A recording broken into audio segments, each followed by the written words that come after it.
আমার ভিডিও তোমাদের কেমন লাগে। তো মাঝে মধ্যে একটু কমেন্টে লেখা ছেড়ে যেতেই তো পারো, তাহলে একটু আলাপ পরিচিতিটা বাড়ে।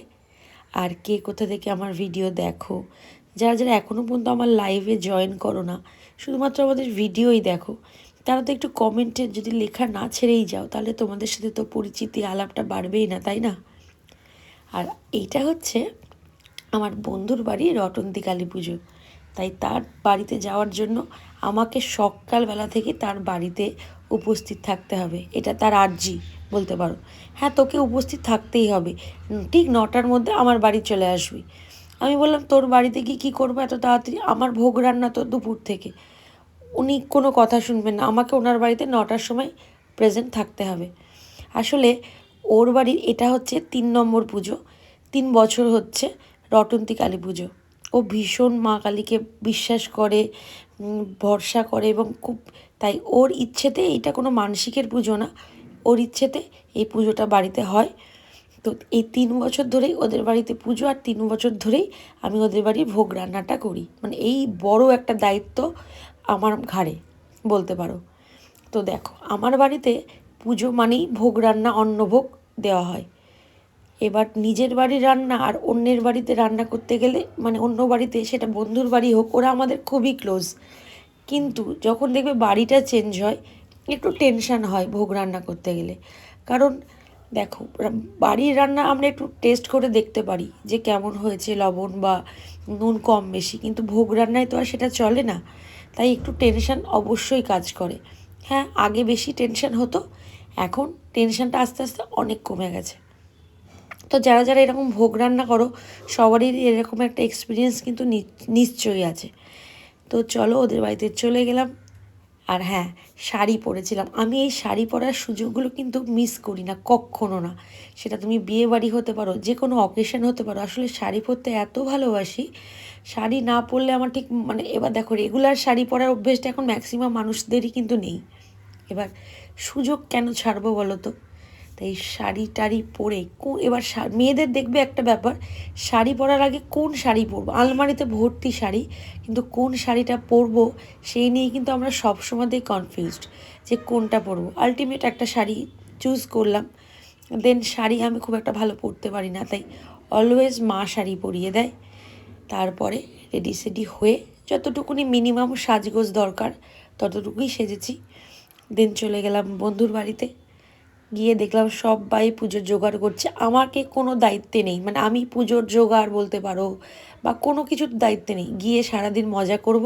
হ্যাঁ, ঠিক দুপুরবেলা থেকে ভোগ রান্নায় বসে যাব, আমাকে সবাই জোগাড় করে দেয়, কেটে কুটে সব কিছু দেয়।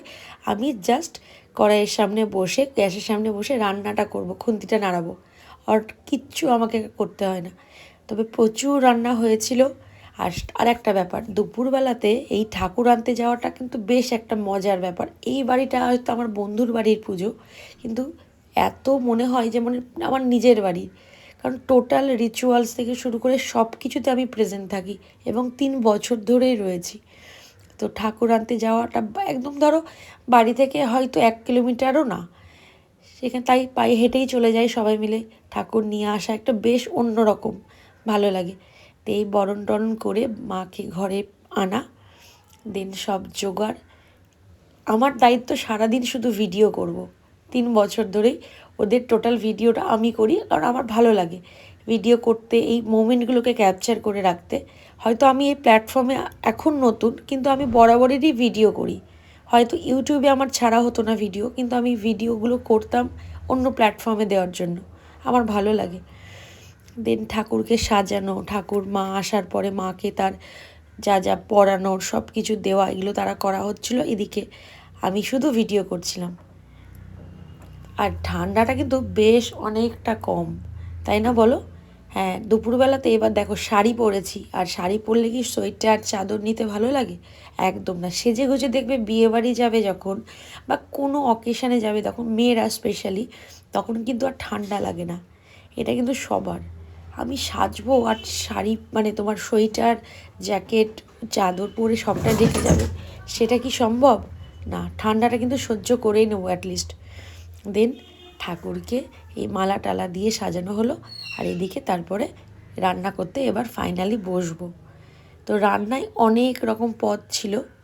ঠাকুরের নাম করে জাস্ট বসে পড়লাম, যে ঠাকুরকে বলি, মা আমি রান্না তোমাকে করে দেব, যেটা বেশি হবে, মানে যদি লবণের পরিমাণটা বেশি হয় একটু তুমি তোমার মতন করে কমিয়ে নেবে, আর যদি কম হয় সেটা তোমার মতো করে বাড়িয়ে নেবে। আমি তো করবো, জানি না তো, টেস্ট করেও তো দেখতে পারবো না। তো এইটুকুনি বলে আমি ভাই রান্না করতে বসি। প্রত্যেকটা ভোগের রান্না আমার বাড়িতে, পুজো মানেই ভোগ। তো এই যখনই আমি ভোগ করতে বসি, এইটা ঠাকুরকে বলেই আমি বসি, যে ঠাকুর তুমি তোমার মতো করে মানে টেস্টগুলোকে অ্যাডজাস্ট করে নেবে। তো এই দেখো অনেক রকমের ভাজা, 7 রকমের, আলু ভাজা, পটল ভাজা, বেগুন ভাজা, কুমড়ো ভাজা, কাঁচকলা ভাজা, নারকেল ভাজা, ফুলকপি ভাজা, 7 রকম ভাজা, পায়েস আর খিচুড়ি, পোলাও, আচ্ছা পাঁচ তরকারি না করলে যেন জমে না, তো পাঁচ তরকারিটা মাস্ট। পাঁচ তরকারি আর সাথে চাটনি, মানে টমেটোর চাটনি, লুচি আর সুজি। এই সব রান্না করার পর ঠাকুরমশাই চলে এলো ঠিক 7টার সময়, পুজো শুরু। তো এবার দেখো এই যে রান্না হলো, আমার কিন্তু একটা টেনশান থেকেই যায় ভাই, যে রান্নাটা কেমন হয়েছে, ঠাকুরকে ভোগটা দেবো, ঠাকুর নিবেদন হবে, ভোগটা কেমন হয়েছে। ঠাকুরকে আমি সবসময় বলি, ঠাকুর যাই হোক, যদি রান্নাটা খেতে খারাপও হয় না, সেটাকে তোমার দায়িত্ব, তুমি সেটাকে ভালো করে নেবে, ঠিক আছে। তো যাই হোক, অ্যাটলিস্ট সবাই বলেছে ভোগ রান্না খুবই ভালো হয়েছে। তো প্রত্যেকবারই বিশ্বাস করো আমার একটা টেনশন থাকেই। তো যাই হোক, আলটিমেট গিয়ে সেটা ঠিকঠাক হয়ে যায়। প্রত্যেকটা রান্নার টেস্ট একদম প্রপার ছিল, কোনো কিছু কম বেশি সেভাবে কিছু হয়নি। দেন পুজো শুরু হলো 7টার সময়, শেষ হলো মোটামুটি 10টার দিকে পুজো শেষ হয়ে গেছে। খুব আনন্দ করেছি সারাদিন। আর এই বন্ধুর বাড়ির যেহেতু পুজোটা রাত পর্যন্ত হয়, তাই সেদিন খাওয়া দাওয়ার কোনো দায়িত্ব থাকে না পরের দিন।